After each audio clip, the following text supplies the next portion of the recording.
Viande, laitage, conserves, produits secs ou encore légumes, voilà ce que propose Joseph Hamon ce mardi matin à Notre-Dame-des-Landes. Ce premier camion épicerie vient s'ajouter aux 33 centres de distribution fixes des Restos du Cœur, déjà présents en Loire-Atlantique.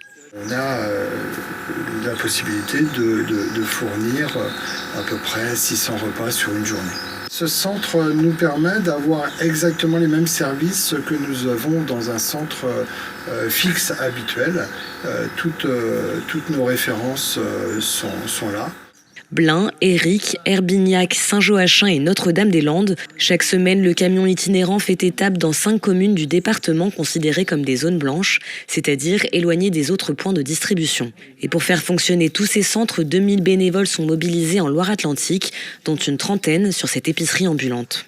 C'est quelque chose qui manque vraiment pour aller vers ce qu'on appelle les gens qui sont isolés dans les zones plus rurales et qui ont des difficultés pour se déplacer. Se rapprocher d'eux, c'est également pouvoir leur rendre service. Ce mardi matin, le premier inscrit, c'est Sullivan, ancien bénéficiaire du centre de distribution de Nozay. L'arrivée des Restos du Cœur sur sa commune le réjouit. Là, je prends des œufs, des steaks hachés, du pâté, des lentilles.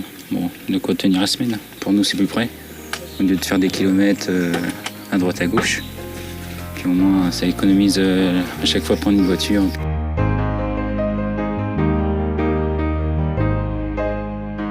L'année dernière, 136 millions de repas avaient été distribués en France.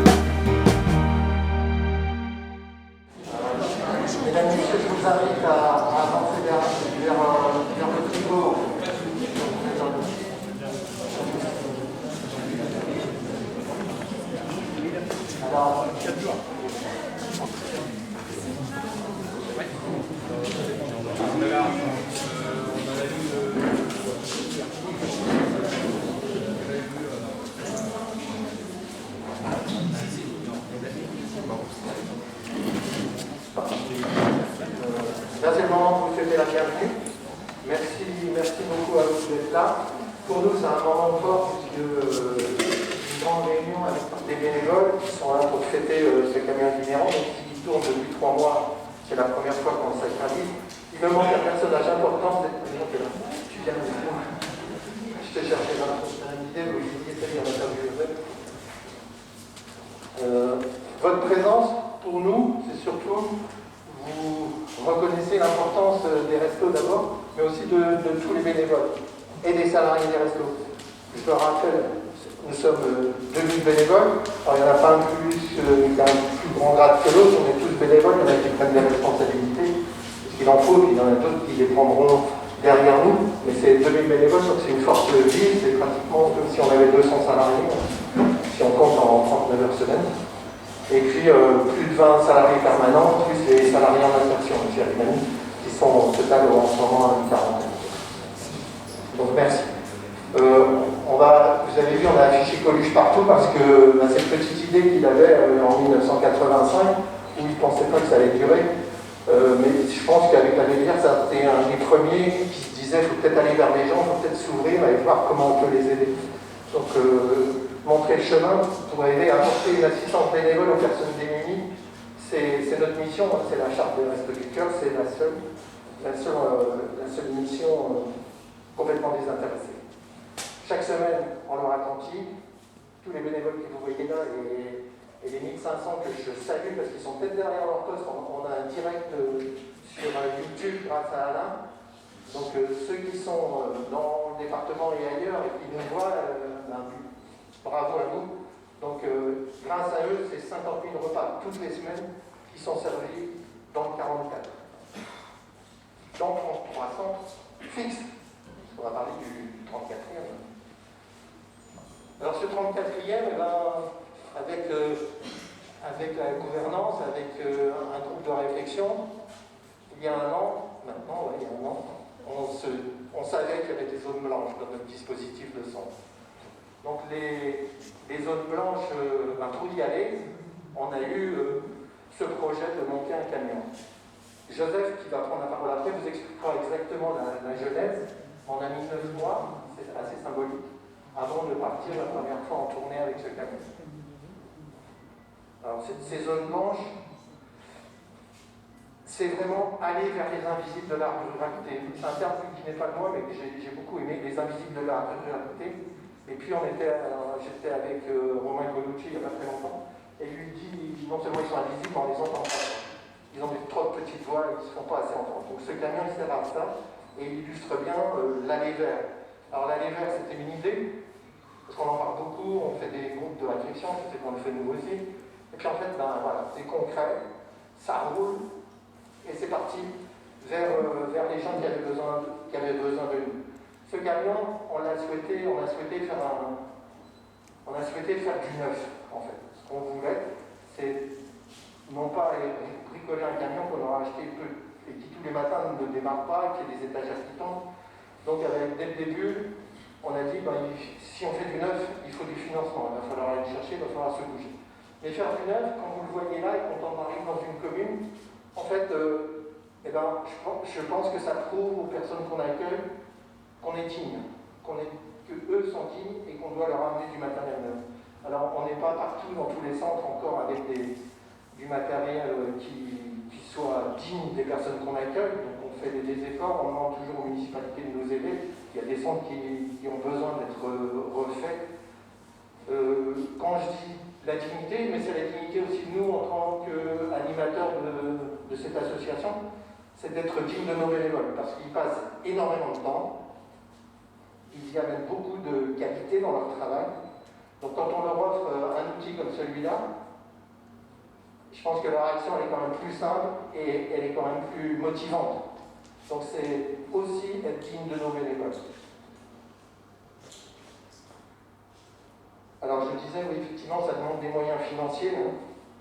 Donc le budget qu'on avait fait, on a réussi à le tenir, puisque la Fondation Liliel, qui n'est pas là aujourd'hui, nous a offert la cabine nue, et après, grâce à l'aide de l'État, on a réussi à l'aménager, à installer le frigo, installer des étagères, et puis aussi les deux petits camions que vous avez vus dans la rue qui nous permettent d'aller faire de la ramasse, qui est aussi aller faire de la ramasse aujourd'hui dans un supermarché. Quand on a une voiture particulière qui n'a pas de froid, etc., alors même si on ne veut pas être des professionnels, là on a des problèmes avec la chaîne du froid. Donc il faut absolument qu'on s'équipe de véhicules dignes aussi des aliments qu'on distribue. Donc évidemment, Mme Postic va prendre la parole tout à l'heure, mais j'en profite pour vous remercier, tous vos services, Mme Dumadi, je la vois là, parce qu'on a eu beaucoup d'échanges, notamment avec Mme Lembo, et puis aujourd'hui avec d'autres, et c'est vrai que ces échanges, moi je découvre un peu les restos en même temps au niveau de la gouvernance, c'est quand même très facile d'échanger avec vous et je tiens là à vous remercier. Voilà, pour 2022, la précarité ne va pas prendre de vacances, elle ne va pas prendre de week-end. Donc il faut qu'on réfléchisse, il faut qu'on se dise qu'il faut être de plus en plus réactif. Mais attention de nos besaces, Joseph et tous les bénévoles du 44, on a des projets. Ça veut dire quand on a des projets, on n'est pas prêt de vous lâcher, d'aller vous chercher, parce que ces projets vont falloir les financer. Donc vous n'avez pas fini de me voir. Voilà. Merci. Je vais donc passer la parole à Joseph qui va faire une explication. Alors là, on fait un truc qu'on n'a jamais fait.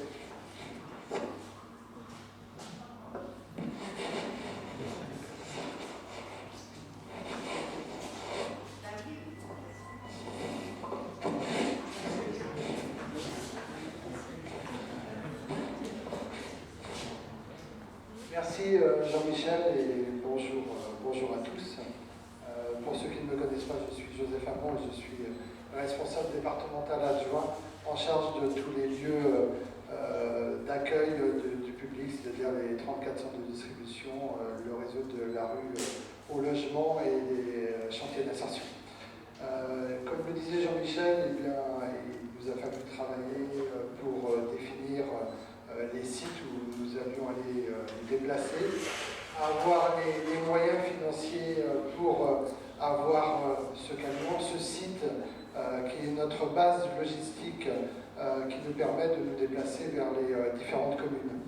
Mais nous n'aurions jamais réussi cette gageure d'être le premier centre itinérant sur le Grand Ouest sans l'aide des municipalités et des intercommunalités. Donc un grand merci aux municipalités qui nous ont accueillis avec beaucoup de bienveillance. J'en profite pour saluer Mme Pilet de l'intercommunalité Erdre et Gèvres. On a été accueillis avec beaucoup de bienveillance dans toutes les communes, puisque chaque commune a dû mettre à notre disposition un branchement électrique, bien entendu, un emplacement pour notre camion, et surtout une petite salle qui nous permet d'accueillir dignement, pour reprendre les mots de Jean-Michel, c'est essentiel, dignement avec un café chaud et puis avec beaucoup de convivialité, les personnes qui viennent nous rejoindre, et puis surtout un petit lieu discret également pour faire les inscriptions. Donc merci, vraiment un très très grand merci aux communes.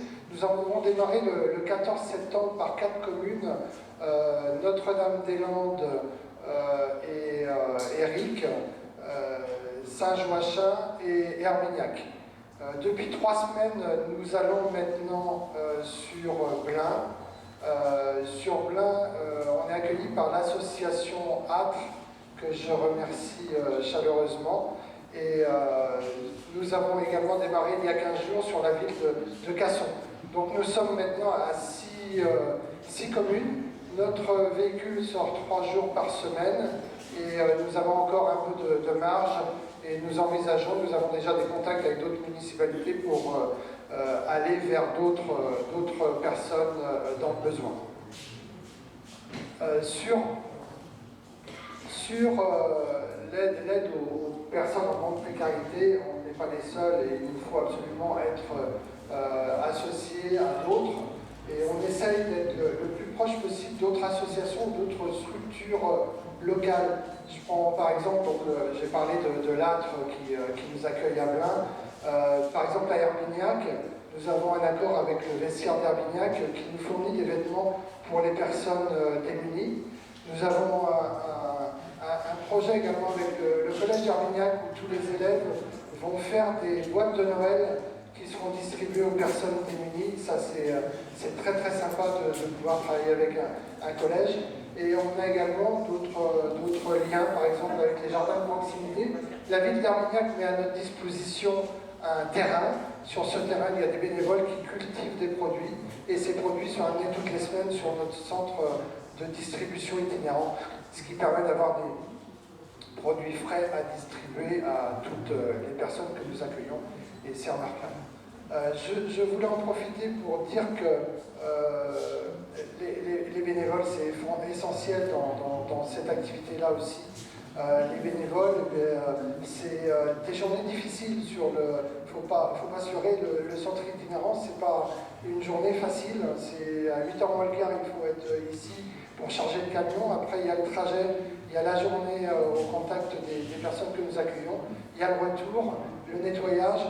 Ça fait des journées très très longues et en ce moment, on est dans le froid et la pluie et c'est pas toujours évident.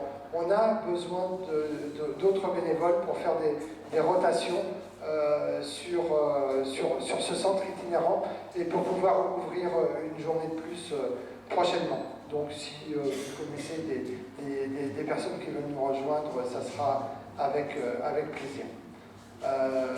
Qu'est-ce que je voulais dire d'autre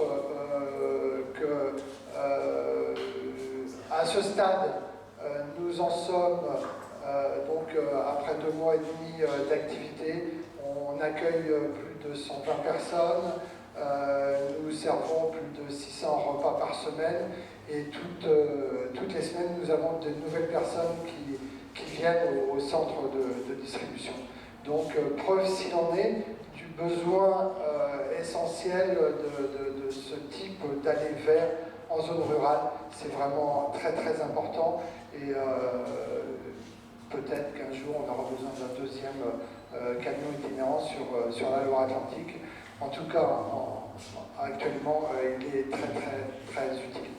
Voilà, je terminerai avant de passer la parole à Claude sur ce que disait Jean-Michel. Je vais reprendre. On est dynamique, on a des projets. Je vais laisser le teasing en place et je ne vais pas en dire plus, mais on sera amené, bien entendu, à pouvoir vous expliquer ça. Et puis, nous aurons besoin de votre aide et de votre soutien.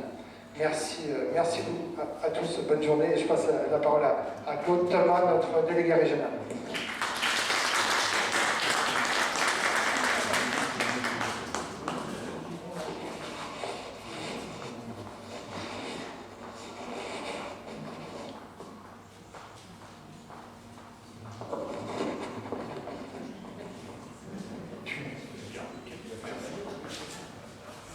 Madame la haut-commissaire, Madame la conseillère régionale représentant la présidente du Conseil régional des Pays de la Loire, Madame la directrice, Monsieur le vice-président, Mesdames et Messieurs les élus, et chers bénévoles, merci tout d'abord d'avoir accepté notre invitation et d'être aujourd'hui parmi nous. On vous a parlé de ce qui se passe et ce qui motive notre visite aujourd'hui au niveau de la Loire-Atlantique, mais je voudrais élargir un petit peu le cadre, mais rassurez-vous, on reviendra à la Loire-Atlantique après. Le 22 octobre, l'Assemblée générale des Restos du Cœur a voté son projet associatif national. Ok. Ce projet associatif national, que dans notre jargon nous appelons le PAN, va définir sur les années 2022-2027 les grands axes qui vont dicter les actions des Restos du Cœur. Le premier de cet axe, c'est de mettre encore plus au milieu de nos préoccupations les personnes accueillies. Et effectivement, comme ça a déjà été évoqué tout à l'heure, c'est pas un scoop, mais on a mesuré cette importance. Mettre au milieu de nos réflexions les personnes accueillies, c'est essayer d'aller encore plus vers ceux qu'on ne voit pas. Ce que tout le monde appelle maintenant l'invisibilité sociale qui nous marque beaucoup. Et donc ça va être l'un de nos grands axes de travail sur les 4 années qui viennent. Cette thématique a aussi été développée lors de la conférence régionale des acteurs de la prévention et de la lutte contre la pauvreté. Je prends mon papier pour pas écorcher le titre. L'année dernière, qui s'est tenue sous l'égide de Monsieur le préfet de région et Madame la haut-commissaire, qui s'est tenue du 12 au 21 octobre dernier, et au cours de laquelle ce point a été abordé, et a été entre autres abordé le problème de l'invisibilité sociale. Chose qui nous préoccupe grandement. Quand on regarde ces chiffres au niveau des Pays de la Loire, il y a, semble-t-il, après les études de l'INSEE, 400 000 personnes qui sont sous le seuil de précarité. Et ces 400 000 personnes, on en touche 70 000. On aimerait bien toucher une partie des 330 000 qui ne sont pas encore là. Donc pour les toucher pour toucher ces personnes-là, on a décidé de lancer 2 types de démarches dans la Loire-Atlantique, mais ce ne sera pas que dans la Loire-Atlantique, ce sera aussi valable pour beaucoup d'autres départements. La première, en rendant nos centres traditionnels, les 33 qu'évoquait Jean-Michel tout à l'heure, en étendant nos plages d'ouverture, soit le soir, soit le week-end, en l'occurrence le samedi, et d'ailleurs un certain nombre d'entre vous étaient présents avec nous lors de l'inauguration du centre Benelux en début d'année, qui correspond tout à fait à cette vision des choses, puisqu'il ouvre et le soir et le samedi matin. C'est une première démarche. Pourquoi on l'a fait? Parce qu'il y a des tas de gens, y compris dans les lieux où nous sommes implantés, qui ne peuvent pas nous joindre parce qu'on est ouvert à des heures où ils sont en train de travailler, puisque malheureusement dans la précarité, maintenant nous avons beaucoup de travailleurs à temps partiel. Donc il a fallu réfléchir à comment permettre à ces gens-là d'accéder aux ressources au resto. Et cette démarche qu'on est en train d'initier est bien évidemment prévue de se prolonger, de s'augmenter dans les 5 années qui viennent, comme je l'indiquais, puisque notre plan est pour les années 2022-2027. Le deuxième stratégie que nous mettons en place dans ce cadre-là, c'est l'illustration aujourd'hui avec ce centre itinérant qui, dans la philosophie des restos, n'est pas un centre de distribution uniquement alimentaire. on souhaite que les prestations assurées, comme l'indiquait Jean-Michel, au niveau de la ruralité, des gens qui sont vraiment très éloignés pour des raisons pratiques de nos possibilités, bénéficient de toutes les prestations resto, c'est-à-dire tout ce que nous appelons chez nous l'aide globale à la personne. Ce projet est un projet qui n'est pas que sur le Grand Ouest, un projet national. Pour vous donner une idée des chiffres, on a démarré les centres itinérants de façon un peu plus consistante il y a 2 ans. Nous avions 19 centres. On va arriver au 31 décembre à 32 ou 33 centres. Et pour l'année prochaine, l'objectif est de 60 centres. Au niveau du Grand Ouest et au niveau des Pays de la Loire principalement, on a donc ce premier résultat qui va être suivi très rapidement dans d'autres départements. On va mettre en place le même système dans la Sarthe et dans la Mayenne au début de l'année 2022. Le projet devrait être achevé avant la fin du premier semestre. Et on terminera la couverture des Pays de la Loire par un véhicule en Vendée et un véhicule en Maine-et-Loire pour la fin 2022. On espère avec ça, comme l'a dit Jean-Michel tout à l'heure, couvrir une partie des zones blanches qui persistent dans ces régions-là. Malgré la densité de nos implantations, 33 centres traditionnels sur le Loire-Atlantique, c'est beaucoup. Ça demande une structure opérationnelle importante, mais on est bien conscient que ce n'est pas suffisant pour atteindre tous ceux qui ont besoin de nous et qui nous attendent.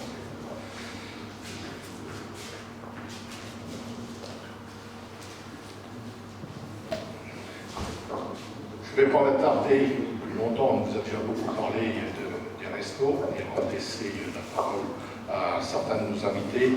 Je voudrais pour finir vous remercier encore une fois de l'aide que vous nous avez tous apportée en nous soutenant dans le projet, en nous soutenant financièrement dans le projet. Je remercie nos donateurs extérieurs qui ne sont pas là, mais on trouvera une autre occasion de le faire, j'espère en tout cas. Et je voudrais aussi surtout remercier nos bénévoles. Parce que sans nos bénévoles, et Jean-Michel a bien eu raison de le dire tout à l'heure, au resto, nous avons des missions, des fonctions diverses. Mais chaque bénévole est tout aussi important que celui d'à côté. Et ces bénévoles, depuis se sont impliqués sur ce projet-là, déjà dans la phase de création, comme l'a dit Jean-Michel, ça a demandé 9 mois, sur lequel il a fallu avoir beaucoup de réflexion, de travail, de contact, de démarches, etc. Et depuis le 14 septembre, maintenant, il s'implique, je dirais, physiquement dans la mise en place et dans le fait que ce véhicule fonctionne toutes les semaines, de façon régulière. Il est prévu qu'il en aille de même tout au long de l'année, donc il n'est pas prévu qu'on s'interrompe à quelque moment que ce soit. Et ce qui paraît simple à dire et ce qui paraît simple sur le papier est extrêmement complexe à mettre en place. Donc merci à vous tous. Et je vais passer la parole à Nice maintenant. Non? Oui, voilà. Je vais présenter Ségolène et Adrien qui viennent de nous rejoindre. C'est avec eux qu'on a travaillé l'aménagement du camion. C'est la société Alif, Autorinière, qui ont été vraiment de bons conseils, avec qui on s'entend super bien. Et c'est un peu aussi, enfin beaucoup, même si on les a payés grassement.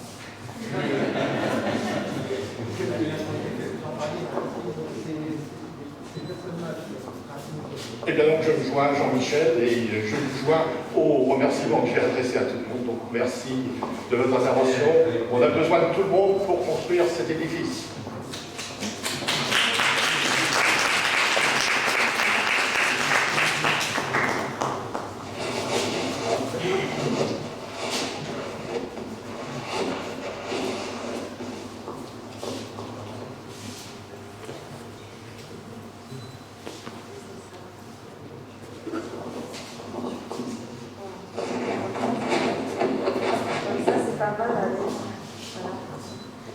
Bonjour à toutes et à tous. Alors les Restos du Cœur, c'est l'innovation, le vent aussi. On est dans l'innovation la plus totale. C'était très important pour nous, en tant que partenaire indéfectible des Restos du Cœur depuis plusieurs années, d'être présent aujourd'hui pour l'inauguration de ce très beau camion itinérant. Particulièrement depuis le début de cette crise sanitaire, vous n'avez cessé de vous adapter pour que toutes les personnes puissent avoir accès à l'aide alimentaire, mais également aux autres aides, et que personne ne se sente laissé au bord de la route. Et de route, donc il va bien en être question. Vous avez déjà commencé depuis septembre, mais il va être question pendant de nombreuses prochaines années. Grâce donc à ce premier centre itinérant sur la région Pays de la Loire, et nous vous en remercions. Merci de lutter sans relâche, merci de trouver des solutions, merci d'innover. Et oui, je vous le confirme, comme l'a souligné le président de l'association, Patrice Doré, lors de votre dernière assemblée générale, je cite, l'ampleur de votre action pendant la crise a largement été perçue. Et effectivement, je vous confirme, on a tous pu voir ô combien les Restos du Cœur étaient présents aux côtés des personnes qui en avaient le plus besoin durant toute cette crise, et vont continuer de l'être évidemment encore. Alors nous savons, les Restos du Cœur, et vous l'avez évoqué, c'est une approche globale aussi de l'aide à la personne, ce n'est pas que l'aide alimentaire. Vous avez aussi de nombreuses actions d'hébergement, de soutien, d'ateliers d'insertion. Et ça permet aussi, je trouve, à travers ce prisme de l'aide alimentaire et au travers de tous ces champs d'intervention, de recréer ce lien social, ce lien de proximité dont ces personnes aussi ont tant besoin en vue de la réinsertion sociale et qui en ont encore plus souffert et en ont encore plus besoin à l'heure actuelle dans le cadre de ces crises sanitaires. Je pense qu'on a tous besoin de liens, de proximité encore, et voilà, il ne faut pas effectivement que ce virus rééloigne encore dans les prochains mois, les prochaines semaines, les personnes qui ont le plus besoin de ce lien.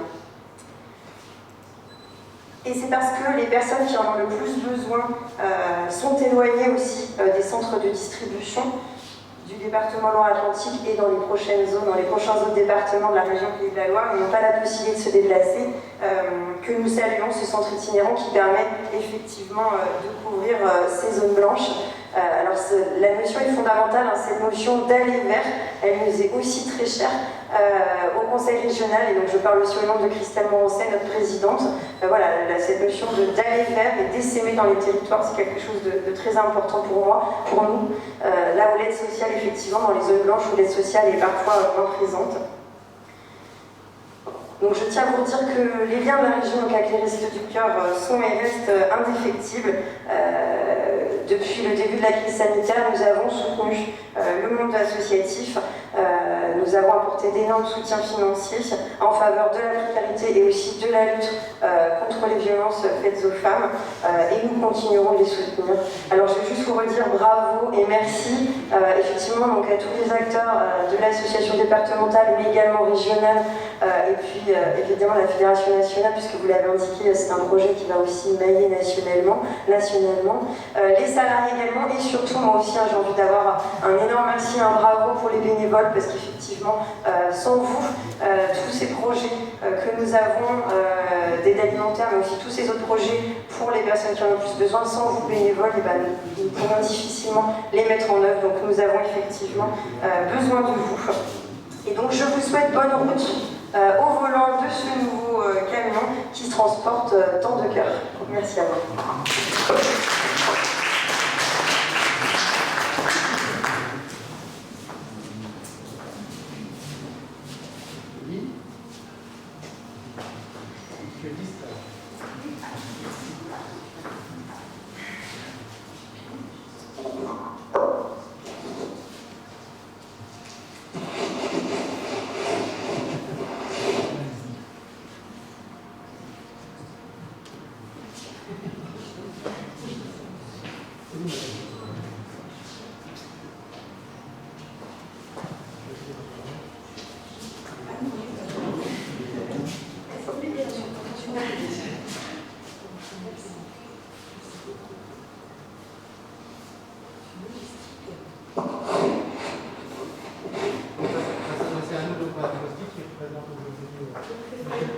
avait désolé une plagiat avant-hier, il avait promis d'État, mais je crois que ça bouscule beaucoup.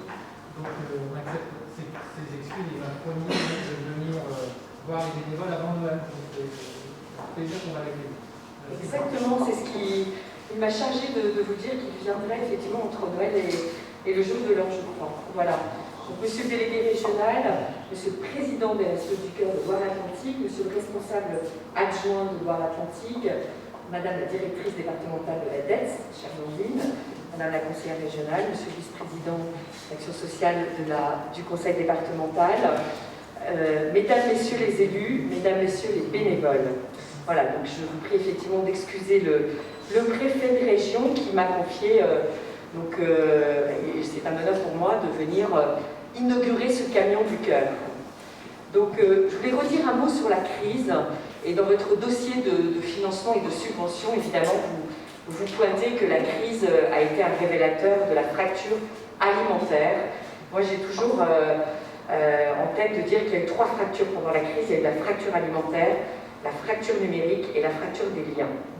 Voilà. Et la fracture alimentaire, évidemment, elle a été particulièrement vive et particulièrement, j'allais dire, douloureuse pour les personnes qui l'ont subie. Voilà. Et les associations d'aide alimentaire, dès le début de la crise, je me souviens avoir eu, je crois, un coup de téléphone du président de la Banque alimentaire dès le 20 mars 2020 pour alerter les pouvoirs publics sur la situation et les besoins des personnes vulnérables. Voilà. En même temps que cette crise alimentaire était très, très douloureuse, parallèlement, évidemment, cette crise a révélé la place centrale des associations caritatives. Et je voudrais évidemment m'associer à tous les remerciements qui ont déjà été faits et saluer les forces vives des associations, les salariés et les bénévoles qui, avec engagement, détermination, conviction, demeurent aux côtés de ceux qui ont autant besoin de nourriture que de présence chaleureuse et de réconfort et de cœur, effectivement. C'est que je suis très attachée au monde associatif, ayant eu un long parcours dans le monde associatif auparavant. J'aime bien rappeler le sens du mot bénévole. Bénévole, ça veut dire celui qui veut du bien. Voilà. Et donc celui qui veut du bien, il met son temps, ses compétences, son pouvoir d'agir au service des plus fragiles. Et je crois que les Restos du Cœur incarnent bien cette étymologie du mot bénévole. Les associations ont été entendues, je crois, et ont bénéficié d'un soutien important des pouvoirs publics, sans précédent, me semble-t-il. Je crois, Blandine, que tu peux le dire aussi, puisque tu vois aussi tous les crédits qui sont effectivement octroyés aux associations. Le budget de l'État en 2020 en région Pays de la Loire sur l'aide alimentaire, en 2019, il était de 269 000 € 975, et en 2020, il a bondi à 2 707 000, voilà.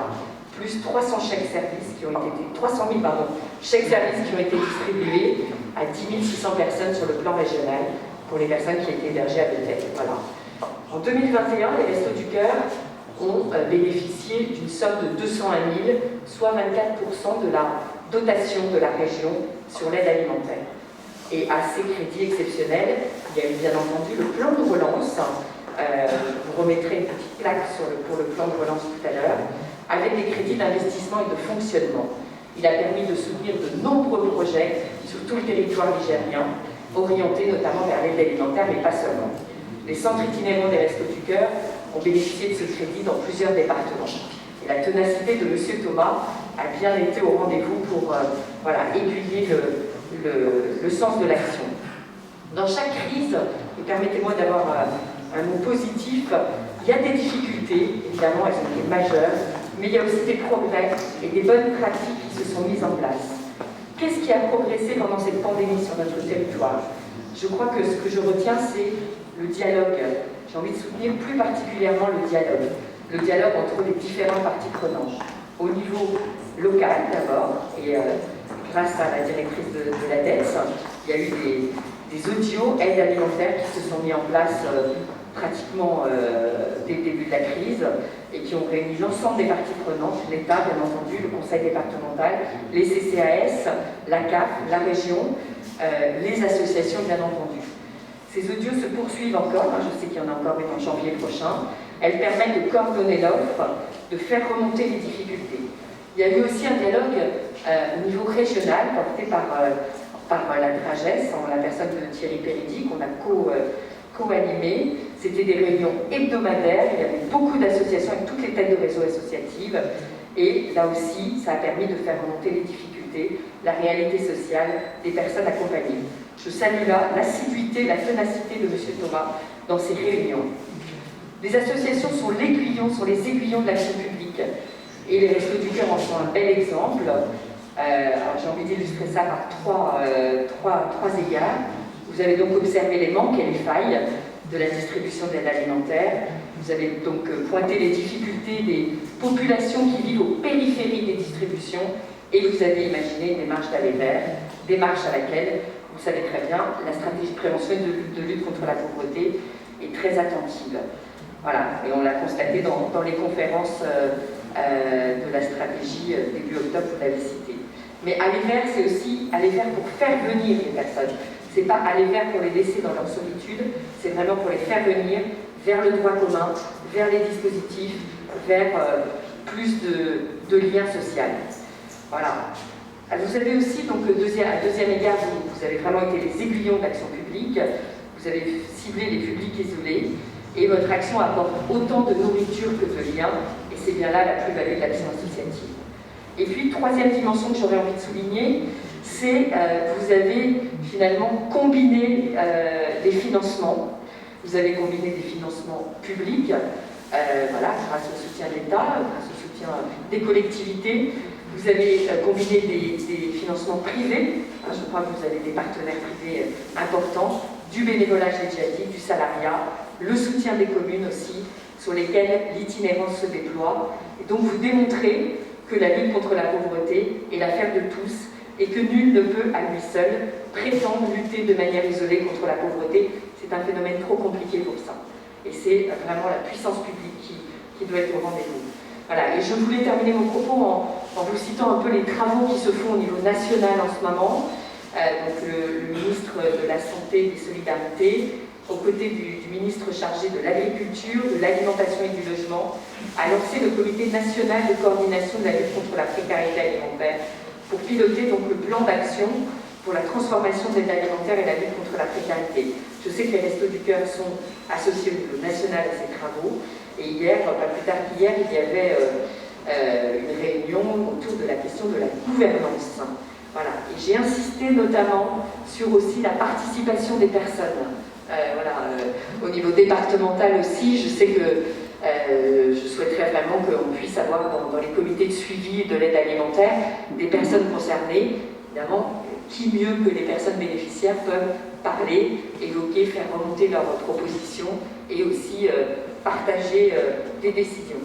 Voilà, donc cette démarche nationale, elle montre bien que la lutte contre la précarité alimentaire, il faut la voir sous un angle global, puisqu'il y a des dimensions évidemment environnementales, il y a des dimensions sociétales, il y a des dimensions économiques, il y a beaucoup de dimensions aussi culturelles dans la question de l'alimentation, il y a des dimensions de santé, puisque l'alimentation est très liée aussi à la santé, dimension justice sociale, répartition des ressources. Voilà, donc si la réponse aux besoins essentiels de se nourrir et de nourrir les siens reste le cœur de l'intervention, le développement des actions permettant davantage d'autonomie et de dignité des personnes, l'amélioration de la qualité nutritionnelle de l'alimentation et le respect de l'environnement s'intègrent pleinement dans cette démarche.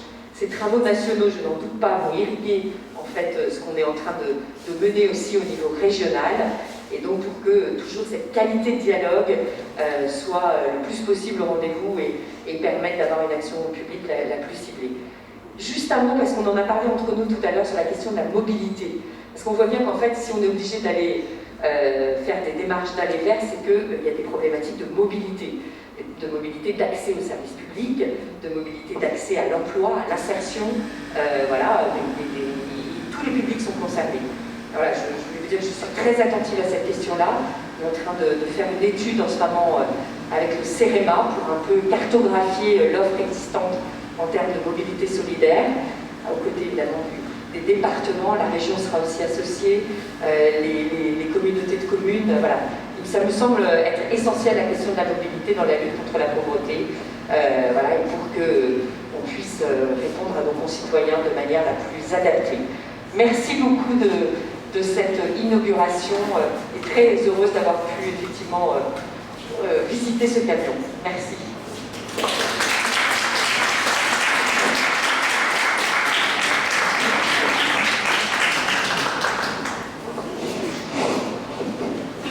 Donc, avant de se rejoindre vers un petit pot de l'amitié, dans quelques minutes, oui, on va je vais juste faire 2 ou 3 petits clins d'œil. D'abord à notre propriétaire, M. Cuven et Élise, qui sont là-bas au fond. Parce que dès qu'on a signé le bail, M. Cuven m'a dit écoutez, déjà moi, je vous offre un mois de loyer. Et franchement, ça nous a touchés. Donc je remercie les quelques amis hors resto qui sont venus là. Donc la société Avis, bien entendu, mais j'en ai parlé tout à l'heure. Donc je vous invite avec Daniel Alexandre, mon homologue du Secours Populaire. Donc tu sais, quand je suis passé à ton inauguration, les bénévoles m'ont sauté dessus en me disant Jean-Michel, tu dis que tu as le premier centre itinérant, mais c'est pas vrai, c'est nous. Ça fait 10 ans qu'on y va. Alors tu leur redis bien, c'est le premier des Restos du Cœur pour la Loire-Atlantique et les Pays de la Loire. Tu leur dis, j'ai pas voulu du tout aller dans l'antériorité. Tu feras ça pour moi. Merci Daniel d'être venu aussi, ce qui prouve, vous m'avez parlé de la banque alimentaire, mais le Secours Populaire et les restos, on se téléphone régulièrement et quand l'un a besoin de l'autre, on sait qu'on peut compter. Voilà, je vous invite à nous rejoindre là-bas.